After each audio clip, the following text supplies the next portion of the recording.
there's so much that can be done. There's a lot that can't, but there's so much that can be done. And so I'm trying to encourage my students to, especially do a lot of listening.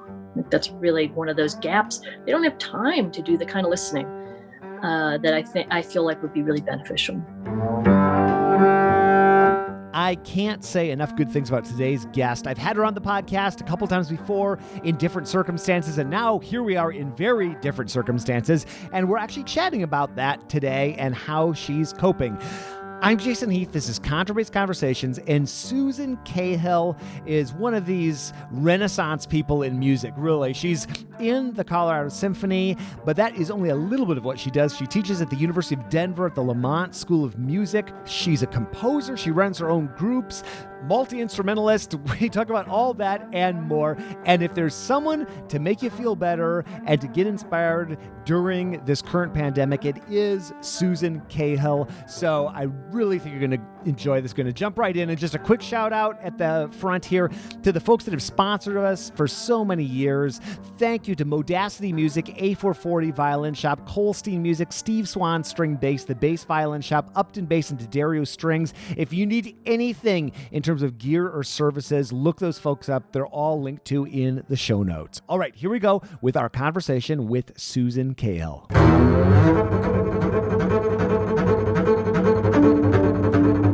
Hello.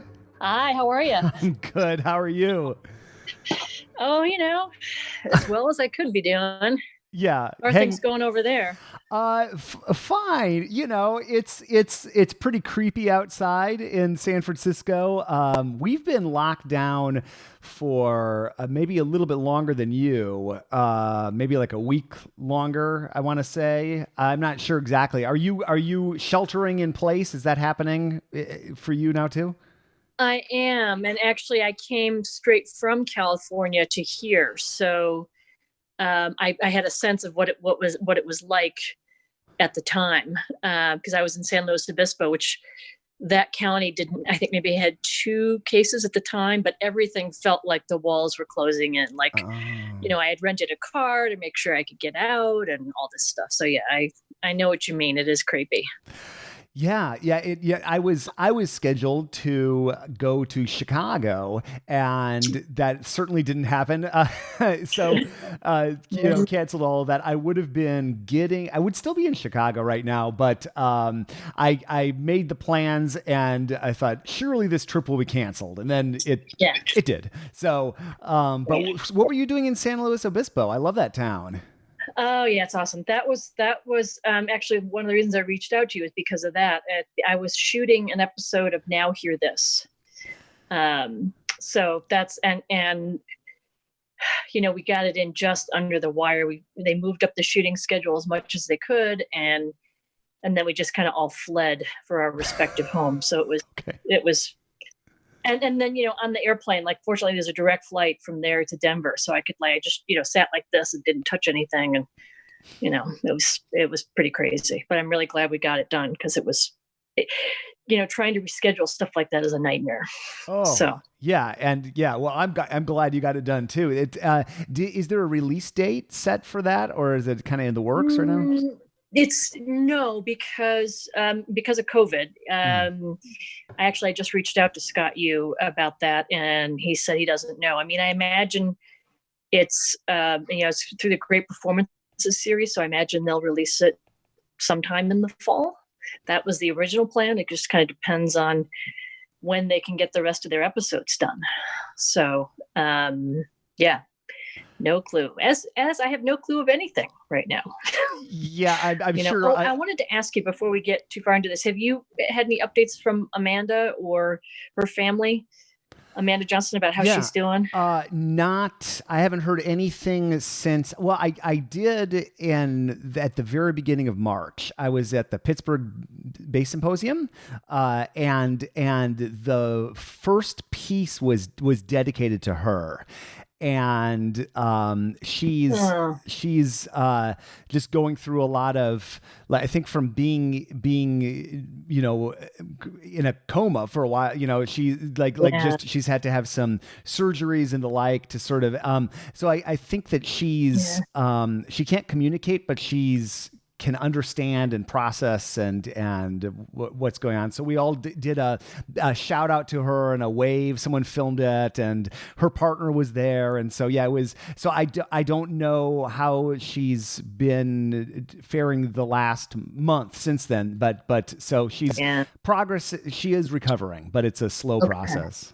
Yeah, I'm sure it'll be a slow process. God, that poor thing. I mean, it's amazing that she lived through it, for one thing. I mean, I'm really grateful that she did, but it's Dave Anderson had a similar type of an aneurysm. And then my husband had a very serious brain injury. So I'm pretty familiar with this sort of whole recovery process from that stuff. And but it's also miraculous. People make miraculous recoveries. So.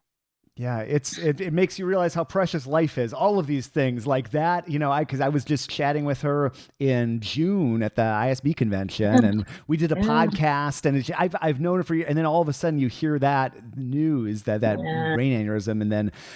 Which is like really, makes you think about things. And then obviously, like right now, everything that we're in the middle of, and it's interesting. My wife is a doctor, and so she's at UCSF, which is like one of that was one of the early places where all this was going down. And she's sending me photos of what looks like a disaster movie. And a couple of weeks ago she was sending that, so it's not getting any.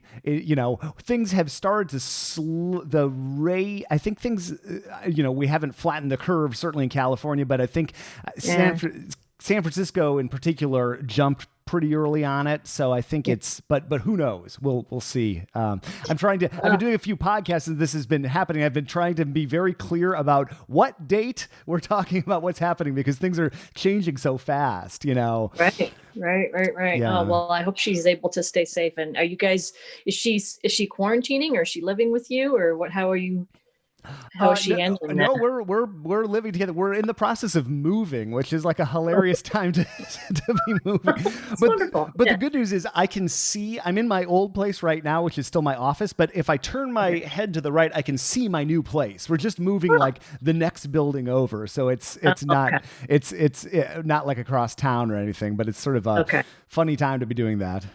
Yeah, no doubt. Okay. But I'm sure teaching, what do things look like for you? And then I'm glad you were able to finish this PBS episode at least. But like, what's going on with the symphony? What's going on with your university job or other projects? Sure. Well, I'll start with the symphony. The symphony, we are going to be furloughed as of April 5th, which is not uncommon. And so what that means is that, that week will be the last paycheck, but they still will cover insurance benefits, which is, of course, immensely important right now. Mm-hmm. Since we're a collaborative orchestra, we've had really great contact with our management over this. We have very active committees. And so even though it's terrible news, we're not feeling like we're being left out in the cold. They're being very upfront about stuff. And they're doing all the things they should be doing in terms of applying for the aid that they can apply for, that the symphony can apply for. And then the hope is just to salvage some of the Red Rocks series, our what we do in the summer, which is brings in a lot of money to the symphony. So, we just kind of have no idea. I mean, Denver here is jumped on things pretty quickly in terms of where we fell in the infection rate. So we're kind of grateful for that. So we'll just have to see. University, of course, we closed our doors around when everyone else was doing that. Today is the first day of this spring term. So I don't actually have lessons today. I start teaching tomorrow. Because I travel, I was traveling right before this. I was playing with St. Paul Chamber Orchestra, and then I was in California. So I'm fairly used to online lessons. And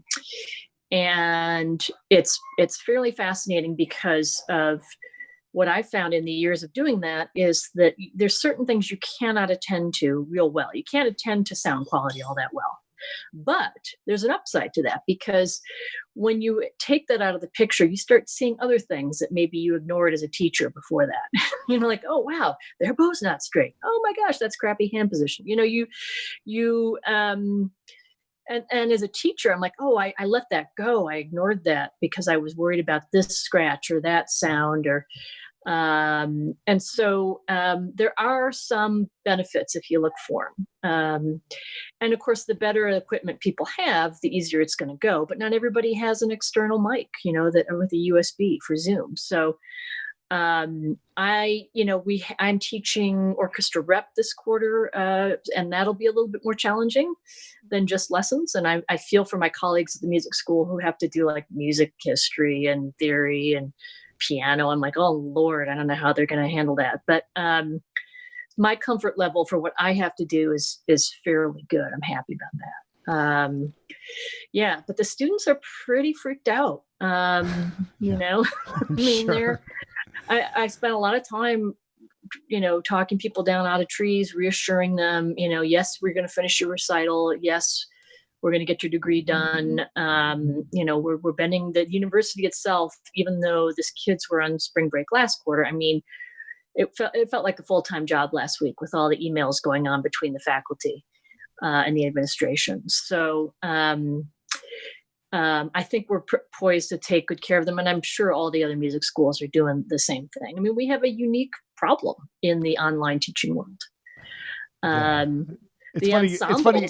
Oh, I can't even, Zoom's the one bright light in the financial world. If anybody invested in Zoom, their stock is way up. Like, no joke. They're the one shining bright light. But it's interesting how all of a sudden the world is getting real familiar with remote connections in a hurry, and like ensembles I've been wondering about too. Like how will someone approach just that? Yeah, and our chamber ensembles, which of course I'm involved with, that will be a challenge, and our faculty has come up with some fairly creative solutions. One of my chamber ensembles assigned to me this quarter is just going to end up being 2 bass players, and my plan is to do something I've wanted to do forever, which is just take them through every single piece of the major bass repertoire away from the instrument, with scores, with listening. Talking to them about my experiences playing, giving them insights to things like that. They're not going to be able to perform these things with people, at least not in real time. But there's a lot of information I think I can still give them. I hope it's something that's of value to them. So that's my plan for my one ensemble. Orchestra ensemble, I've heard whisperings of what we're going to do here. It makes my brain hurt. So I'm trying not to think about it too hard. It'll be interesting, once the, chat, like I was chatting with you a year ago in Chicago when we were talking about, applying for music school and all those sort of things. And then we chatted, right. I don't know, even a year or more before that for the podcast, but like, it'll be interesting what the long-term ramifications just in terms of like instrumental education, because there is such value and benefit obviously to the one-on-one in-person lesson, but we have these digital tools that though there are frustrations with lags and delays and oh my goodness, like listening to bass players on the internal mic on the computer and like an E string on the internal mic of like a phone is just like a cringeworthy oh yeah, totally. But like sharing, recording things and sharing the recordings and giving feedback and like these like online ventures like Discover Double Bass and David Allen Moore's courses on there. I mean, it'll be just interesting to see what people do. I mean, nobody wants to be in this situation, but it's, innovation and, a whole bunch of people are thinking a lot more about online learning than have ever thought about it before, in the world.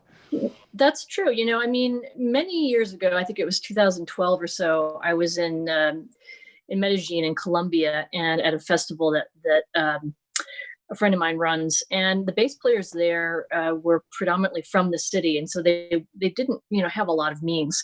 And one day, one of the bass players came up to me and he said, can you check out this fingering I learned for Shostakovich 11? And I'm like, yeah, okay. He's like, and he showed it to me. And I'm like, where did you learn that? He's like, YouTube.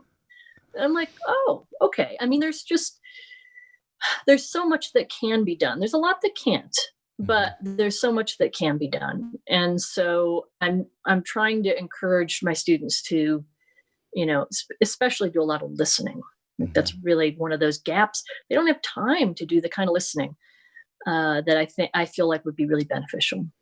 I was talking to a Danish jazz bassist named Kenneth Knutson. I believe he's from Denmark. Sorry, Kenneth, if I'm getting that wrong. But he does a lot of, probably not doing a lot of traveling right now, but typically he's on the road all the time. And I was talking to him about like how he works on just music or bass or whatever. And he just talked about how he thinks of it as working on his musicianship. He takes a portion every day and he works on his musicianship. And whether that's, in front of the piano, and I know you can relate to that, or on the plane doing listening or doing rhythmic exercises, or I don't know how much score study he does, but obviously that's a big thing. And in a way, it's pulling away what makes music so special in so many ways, performing with other people. But, right.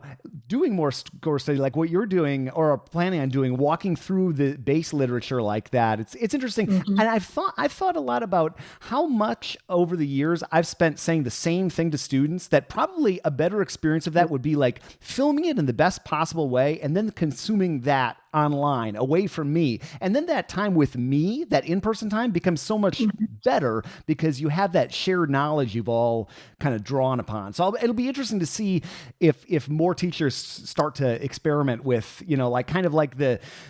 here's like what I want you to walk into the lesson with already. And I've already delivered that to camera or however in the perfect way, versus 8 hours. I think back to 10, 15 years ago teaching at UW Whitewater. And I basically gave the exact same lesson for 11 hours in a row, to the same kids. So just what it might open up with that in-person time. Well, I mean, that's that concept that some educators are doing at the flipped classroom, which musicians have kind of always done, where the lecture is absorbed at home and the homework is done in the classroom. And we kind of already do that in music, but we could definitely do more of that. I agree, especially with the listening and the score study part, or watching certain videos that you assign of certain players for certain reasons. I mean, I do that all the time anyway. I have to say too, I'm also kind of careful because they'll come to me and they'll say, well, I watched this video. And I'm like, okay, how about Anna Bilsma? Let's go to him for a minute. So I think they do need professors, teachers, to guide them in that way for sure. Because there is stuff out there that is a little, it's a work in progress as opposed to a finished product. I have a former roommate of mine, really good friend. His name's Bjorn Burkhout. He teaches at Queensboro Community College in New York, in Queens. Yeah. And he was we were talking 7 years ago about this, 7 or 8 years ago. And he was saying at that time, he's like, you know what my job is I'm the curator of the YouTube. I am the teacher. And it'll be interesting to see, because that's the problem is there's so much out there but people with a little more experience and it'll be interesting to see how people guide their students and guide them down, because quality control is obviously a major issue. And you're come in and they're learning the Capuzzi. They're where did you find that? I found this blurry, weird video on YouTube that's not very good. It's okay, we could probably do better. Right. Yeah, exactly. I think that's a good way to put it, to be the curator of YouTube. I do spend a fair amount of time, making recommendations or steering people maybe away from some certain things. Just, it's innocently done. They just don't have the experience. And So yeah, it's an important thing to do. Definitely. And with this found time, and there's a lot of, like, I'm amazed. I was just chatting with Barry Lieberman, who's retiring from University of Washington this semester, whatever this last semester looks like, probably the weirdest semester of his 30 years. But Right. he gave me like 9 amazing YouTube recommendations that I'd never seen of all the Eastern European bassists, or like things pulled off VHS that are up there. And so I went down these like rabbit holes, whatever you want to call them, that I never would have had I not. So it'll be interesting to with my found time, I'm learning a lot more about obscure corners of the double bass world. I probably wouldn't have been doing that if I was in Chicago doing what I would have been doing. Right. No doubt. No, I know. Well, my hope is that the students spend a little bit less time on CNN and MSNBC and a little more time, doing these sorts of things. It's hard. It's so tempting to be just involved in the drama of the day. But music can be a great antidote for that, for sure. How do you manage that? Because that's been, I like many people have struggled with like staying off of the news, even when we're not in a pandemic. And now it's like, my goodness, the San Francisco Chronicle has become like the most addictive, horrible thing on my phone ever, is like just watching the chaos unfold. Like, I was talking to Renan Meyer about this about a week ago. Like, how do you manage that just personally, trying to, cause I know you seem to be making the best of things. Like, how do you handle that? I'm trying to. Well, here's the weird thing. I so much of this time, as scary and sad as all of this is, so much of this time for me personally is just a bit of a gift. To be able to slow down a bit, to spend time with my kids, to work on projects I've wanted to work on. And, it's not as if I'm not realistic. I have a family member who'd get, if he got this disease, it would be horrifying. I'm very much aware of that as well, but I am trying to use the time as best I can. I have my piano here. And so first of all, since I have kids, I have to kind of limit their screen time as well. Mm-hmm. So that helps me limit mine. But then I have a lot of distractions. It's just like the phone is a distraction. I have all of my distractions sitting out. Here's my cello and my bass are sitting right here. There's my flute over there in the corner. My piano's upstairs. I'm just trying to distract myself with some projects. I'm working on the first Popper etude for cello and realizing, how much progress I need to make on that.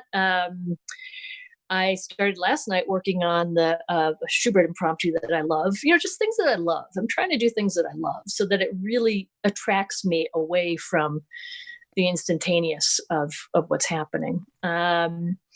And for the bass, I've gotten really involved in this project of ignoring intonation, which sounds weird, but since I don't have to blend with anybody right now, I don't have to have that constant fear of, am I holding down the pitch right?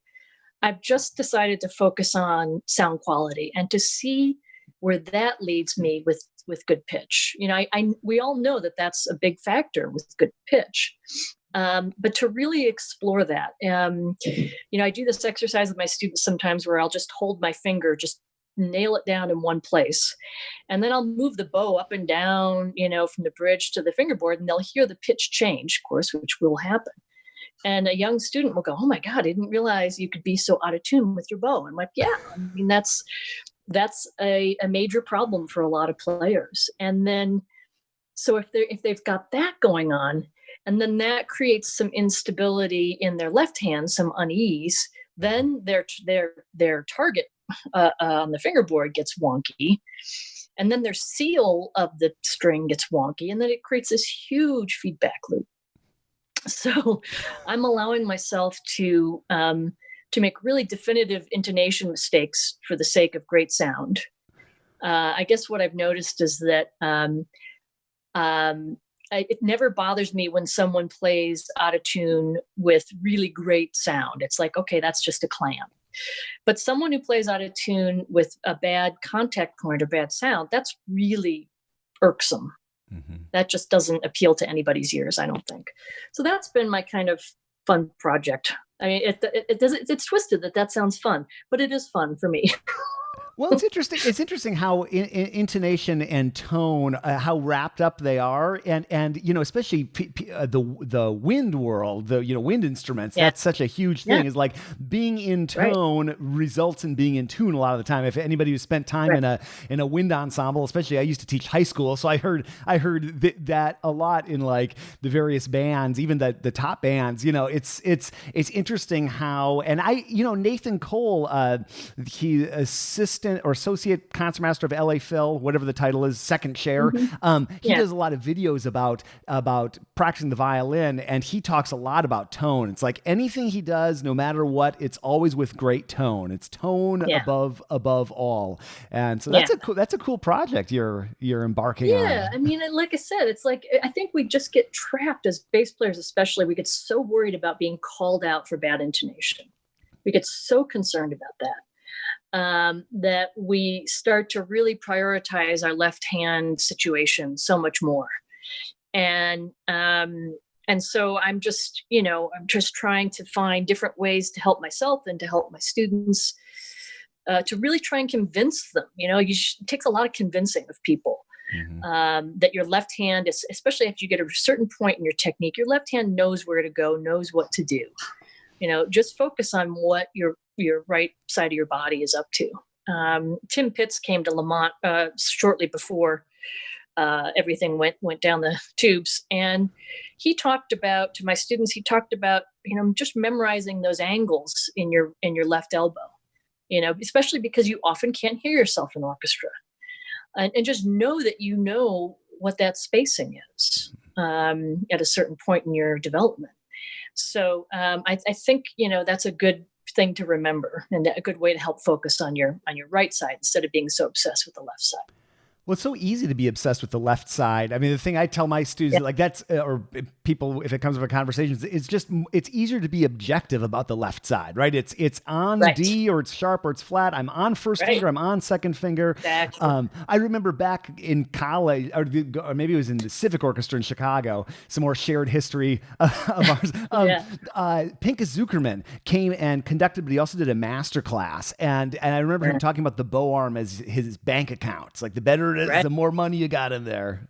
Exactly. Talk about someone with a great bow arm. I mean, it's absolutely true. And for bass players, like, how often do we spend time? Okay, we spend time thinking about our bow being straight, but how often do we spend time thinking about our hairband being exactly the right, angles?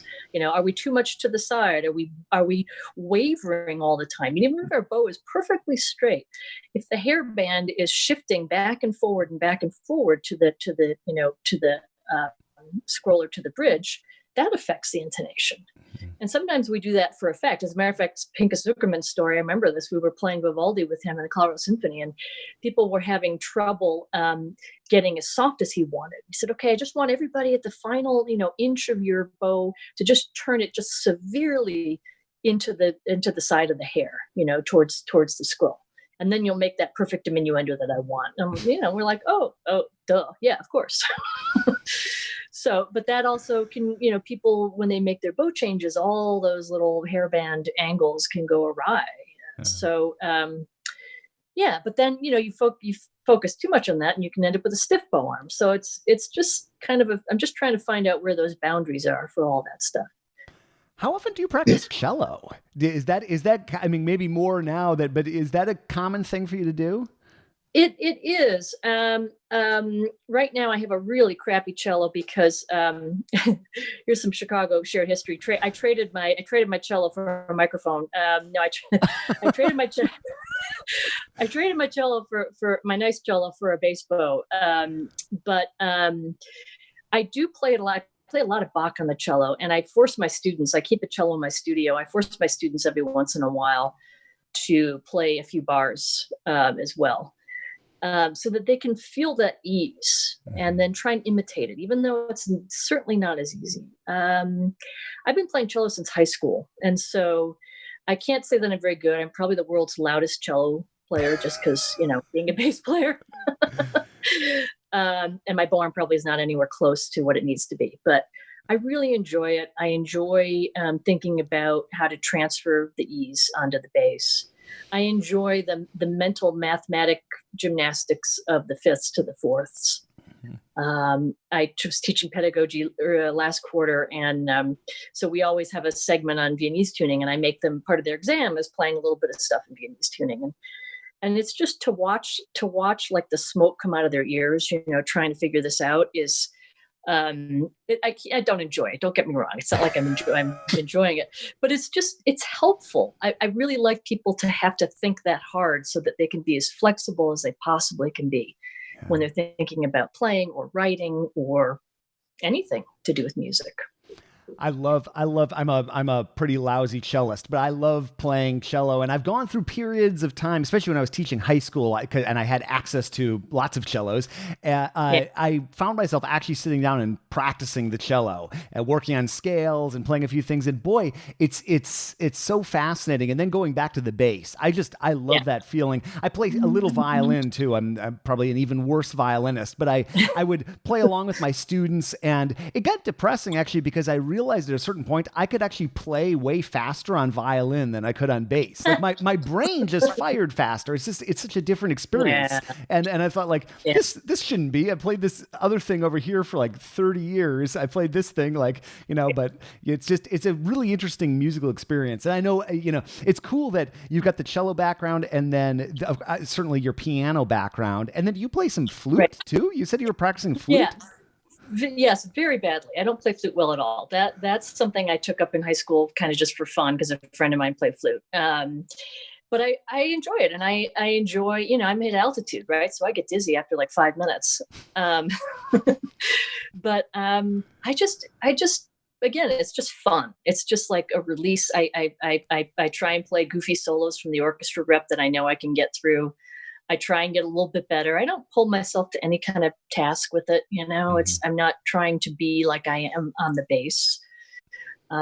It's just a nice way to express things and to make different sounds. And one of the other things is just to apply those types of sounds, that type of tone to my primary instrument, like, oh yeah, here's a cool sound that the flute makes.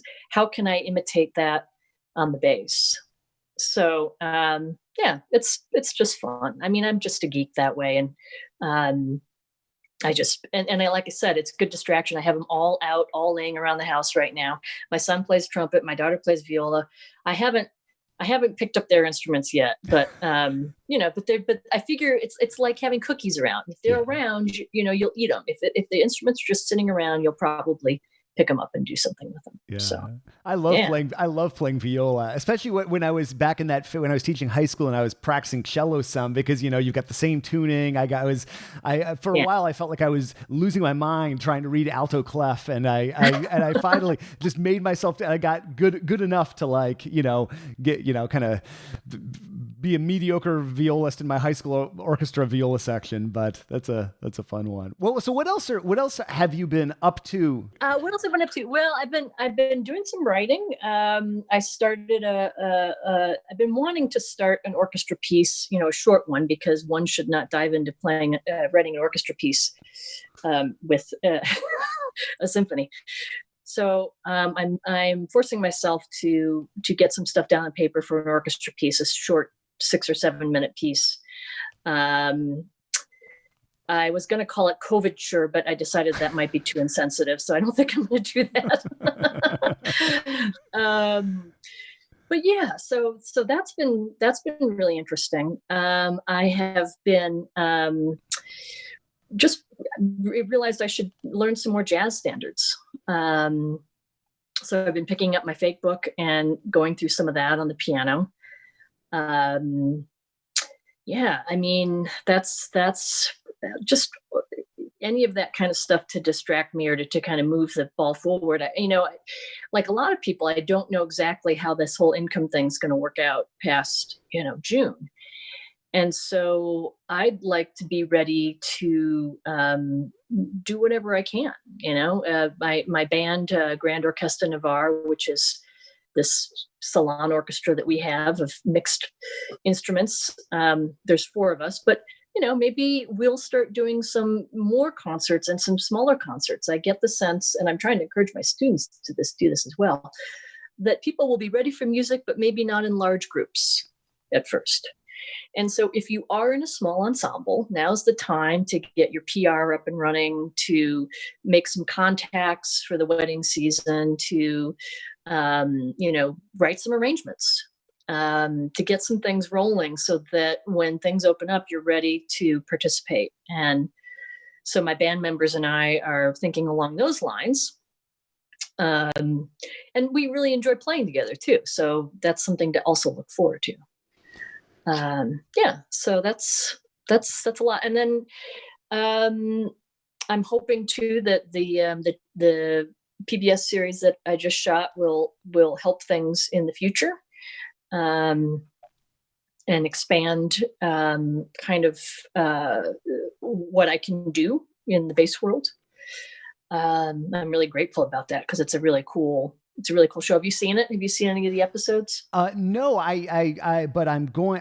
I went online when you mentioned the name of the title, and yeah. I looked it, but I haven't. But I will be checking out. Has it been on for a while? Is it like a long running show or? No, it premiered in 2019, and it had 4 episodes, and so I think they have most of this next season in the can. The episode I'm on is an episode about Mozart, and it's with the pianist Stuart Goodyear. Have you heard of him before? Yeah, sure. Okay. Yeah, I've played. He's been a soloist for a couple, maybe Elgin Symphony, maybe something else. But I've played with him more than once. In fact, I think he might have been the soloist in the Lake Forest Symphony and the Elgin Symphony the same year, or something weird like that. But yeah, that's cool. He's great. Something like that, yeah. So he's the other guest star on this episode, along with Clayton Cameron, who's a LA drummer. And so Stuart, for this episode about Mozart, is really focused on Mozart's 20th Piano Concerto K466. So you probably remember that's the second movement of the one is at the end of the Amadeus movie, where he's in the asylum and he's telling everybody, I absolve you. Anyway, so my role in this episode is kind of cool. It's since I write jazz and play jazz, and Mozart was an improviser as well, my role is to help, and those are here the air quotes, to help Stuart learn how to improvise. And so even, Stuart improvises in his own way. He improvises his own 18th century cadenzas for Mozart concertos, which is very cool. But my role in the show was to kind of introduce him to some other forms of improvisation. And so there's one scene where I wrote a reharm of the second movement of that concerto, just the opening theme. And with, some D flat major chords, serious chords that do not belong in B flat major. And we go through that together. And that's pretty cool experience, and was a great scene. And then later there's a scene with Clayton Cameron, who's worked with Tony Bennett and Sammy Davis Jr. and actually just recorded, my daughter's so excited, just recorded a video with BTS, that K-pop supergroup. And so he comes in as a drummer, and he and I work with Stuart about getting rhythm involved. My part earlier was more like with harmony, and then Clayton comes in, we work on rhythmic issues in improv. So it was pretty cool. It was a really fun experience. It was so fortunate to get it done when we got it done, because it was really getting down to the wire. And my friend Scott Yu, who's the host of the show, who I've known for about 15 years, he's the one, obviously, who hooked me up with this show, and I'm just really grateful, because I think it's such a necessary thing right now, I think, to help reintroduce classical music, kind of the way Bernstein did, with the Harvard lectures, or any of those earlier musical travel shows that existed. So this is just done in a new way with a new cast, and I'm really hoping it helps get our music to a broader audience, for sure. Well, I can't wait to check out your episode. I'm going to go through, and I have plenty of time these days, so I'm definitely going to check out the first season.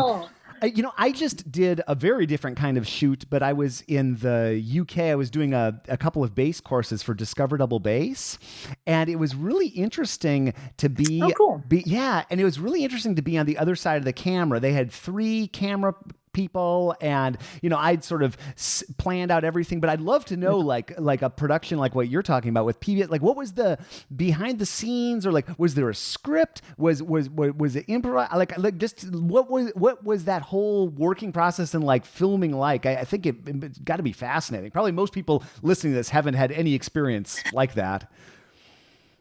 Right. It was fascinating. The director of it, Harry Lynch, with Arcos Films, they're out of Austin, Texas. He was very hands off. He knows we're not actors, right? And he wanted us to sound as natural as we could. So there was really no script per se. There was the 3 of us, Stuart and Harry and I, or the 4 of us, Stuart, Harry, and Clayton and I, and Scott, you as well. We would talk about the intent, of what we wanted to get to, what we wanted to convey to the audience. And after that, we were kind of on our own. And so if things didn't go exactly, to plan, or if someone made a goof up, or we'd start over and do it again. But there certainly was no script. And, over the years, I really started out pretty introverted in my music world, but over the years, I've kind of balanced that. And I think I encourage my students to do that as well, because it really helps in situations like this to be able to communicate to audiences, whether you're on camera or just in front of an audience at a concert, to have practiced how to talk to people about music. And so it wasn't unnerving at all to have the cameras around for me. It's like a performance, and we're all used to performing, right? So I found it to be quite relaxing. I think a lot of that I owe to Harry and to the professionals behind the camera that to me was the fascinating part, was watching what they went through.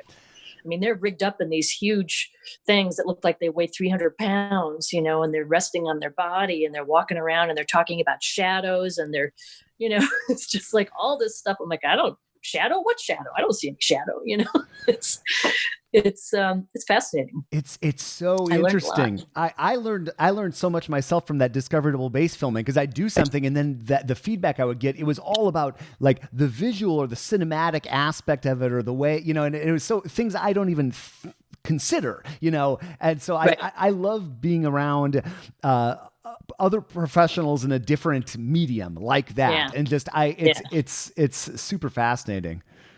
Yeah, that was definitely very cool. I really have a lot of respect for what they do, all the gear they have to handle, all the moving parts that take place, and this the way that Harry directed the shots. He was definitely involved in where the cameras went, and he would give us some guidance, but basically he tried to work around us. He said, "Oh, you're going to do this now? Okay, so then we'll have these cameras here, and we'll do it this way. We'll shoot it that way."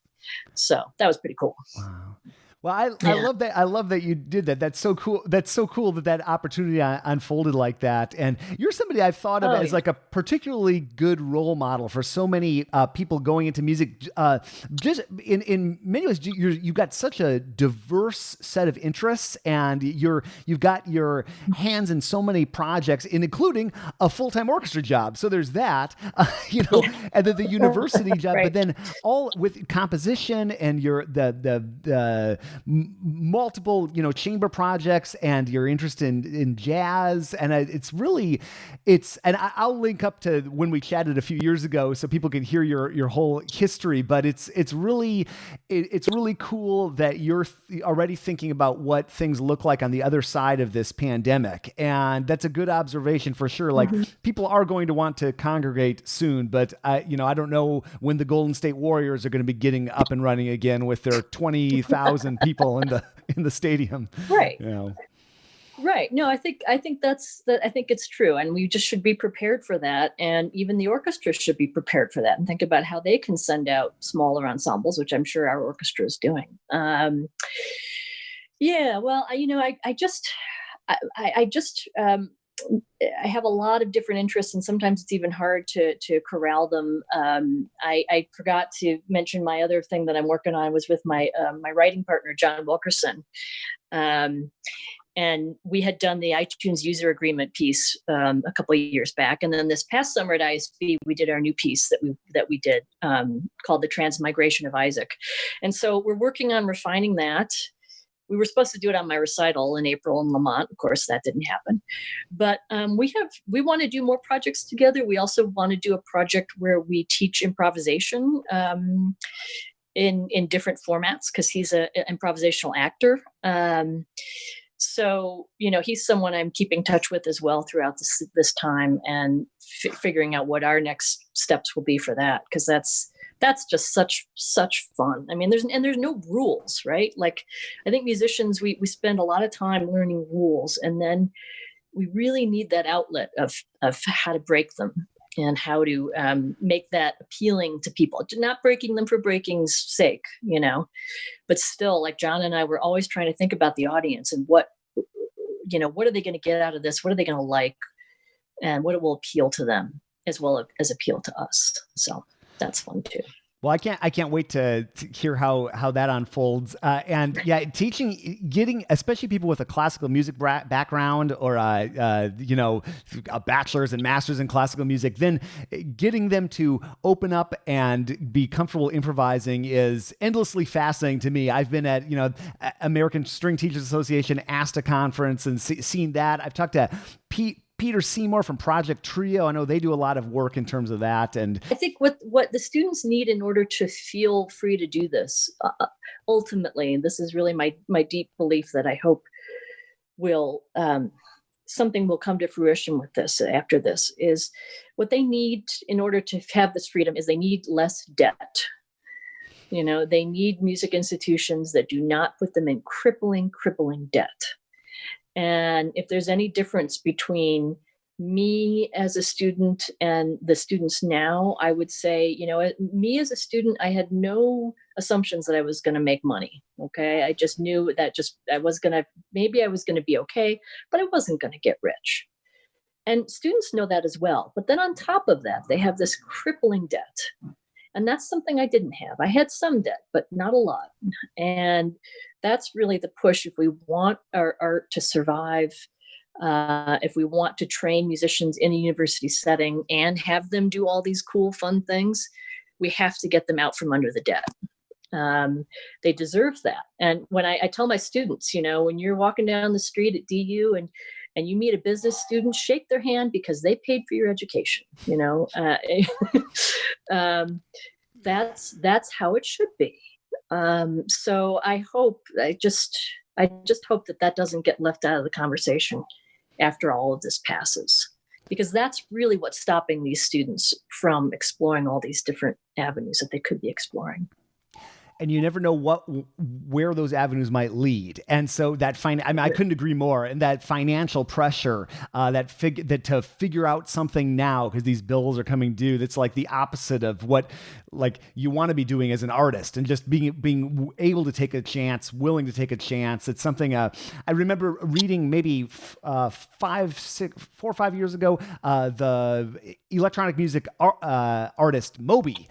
He wrote this great piece about why he was moving from New York to Los Angeles, which that's like a perennial favorite, why I'm leaving New York. Lots of people write that sort of thing, but it was all about the financial pressure of trying to make it in that city. It's like, if you take a chance and fail, you're out. And he said, LA is a city built on failure, if you look at it a certain way, because everybody in the movie industry, flops are just part of the jury. I think the mayor at the time, at least, was like a failed the wrong word, but failed jazz pianist. And so he said the worst thing that's going to happen in LA is you're just going to end up in North Hollywood or whatever the bad Hollywood is. So I thought that financial pressure, that's something I thought it was a lot at the time getting out of Northwestern. It was nothing compared to what people are facing these days. Right. And I'm still awed and amazed that they they and their families risk it, and it just speaks to their dedication above and beyond, even what I had. And so we owe it to them to just figure out a way out of this jam. We really do. And I feel a huge responsibility about that, as a teacher. And my teacher, Bruce Bransby, I remember him telling me that, like, it's just, these kids are paying me big money. I got to get them working, I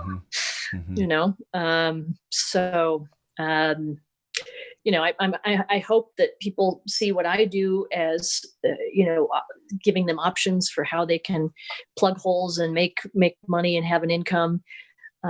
Because it certainly does help. And everything I do, I would say it certainly has an income piece to it, but it's not driven that way. And that's because I have health insurance, and that's because I have a job. So we need to make sure our future musicians are set up in the same way. Well put. I fully agree. It's great. I always, when I chat with people for multiple times, I always have like round 2, round 3. This is your third time on the podcast, because we did that live chat a year ago in Chicago at the Chicago Bass Festival about advice for students and that kind of thing. And actually, right. Yeah. But let's do this again soon. It's been far too long, and I'd love to hear when that improvisation, when any of these projects come to fruition, the door is open. So please, let's probably that first chat was probably like 3-4 years ago probably 3 years ago at least, when we chatted. Yeah, I don't remember. Yeah, a few years Something ago, like for that. Sure. Yeah. And you know what? I want to thank you too, because when I was listening to the podcast with Amanda,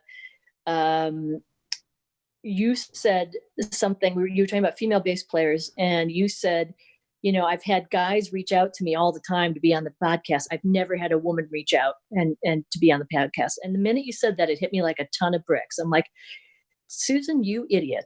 Like, how to play to typecast. And so that really spurred me on to contact you, because I'm like, I hate doing this stuff. I hate self-promoting. I despise it.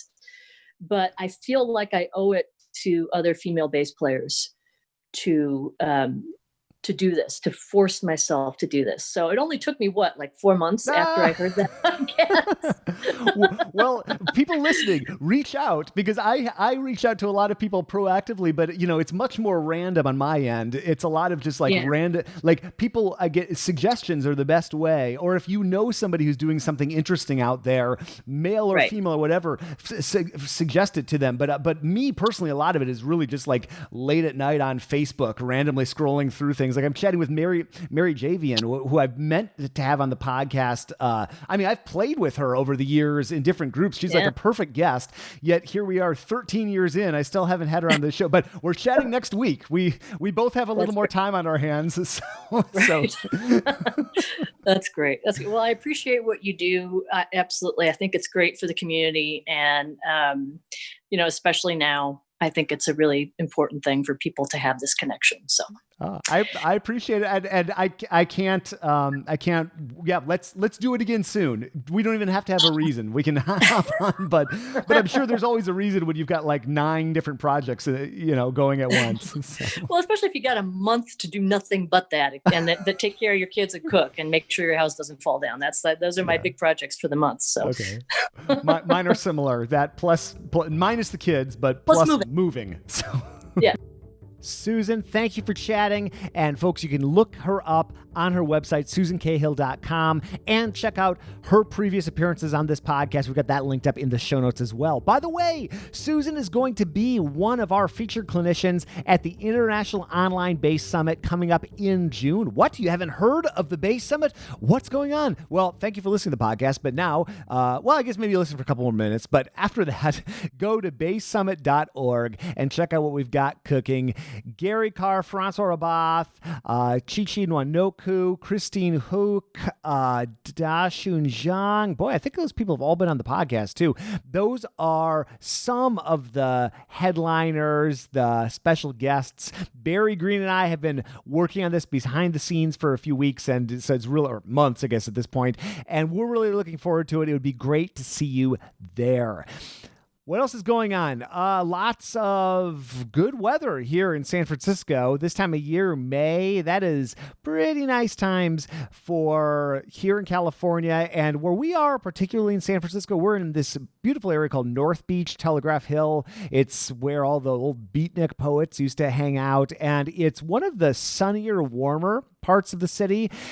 We moved to a new place. It's like, I don't even know, like 2 buildings over, but so not a huge move, but we bought a place, moved to a place, and it's got a wonderful outdoor space. So even though as of this recording, I'm still locked at home, as you likely are, I at least am getting to work in the garden. Yes, it's a garden, even though it's on a balcony. It's definitely big enough to qualify as a garden. And I just find that so peaceful.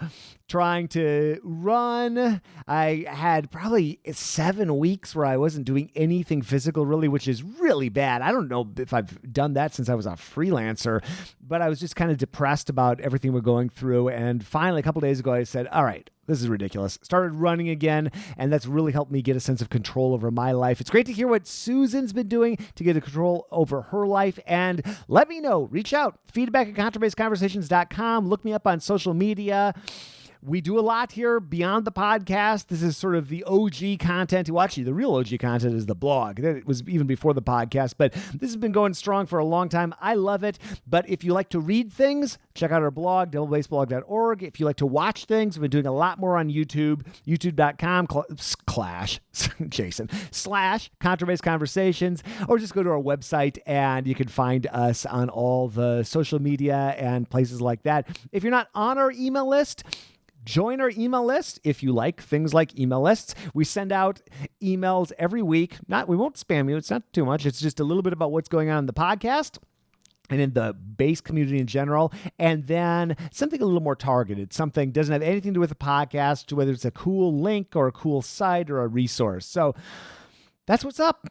Thank you to the team. Contrabass Conversations is produced by a great bunch of folks. They are Michael Cooper, Steve Hinchey, Mitch Moehring, Trevor Jones, and Krista Kopper. And Trevor Jones is an awesome guy, but I meant to say Mitch Moehring, and I'm not editing these outros, at least for the present. So sorry for the rambling. But Mitch makes beautiful basses in the Dallas-Fort Worth area. Learn more at mitchmoehring.com. I am your host, your unedited host. Wow. Jason Heath, and we will see you again soon for more life on the low end of the spectrum.